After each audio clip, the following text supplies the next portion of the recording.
I like to talk about Paris, the capital city of France, which is located in the north central part of the country. It is one of the most famous and visited cities in Europe.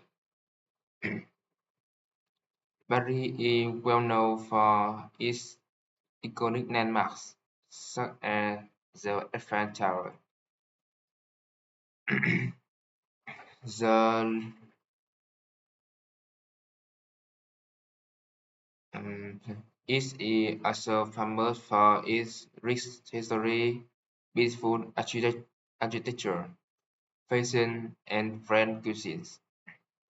In addition, the river Seine runs through the city, which makes the scenery even more picturesque.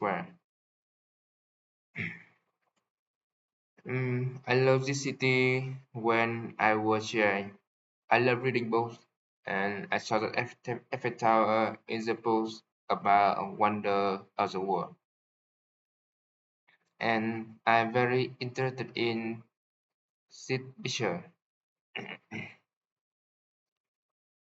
Mm, what I find most interesting about Paris is its romantic and artistic atmosphere. I have always been fascinated by charming streets, sidewalk cafes, and impressive buildings. Mm,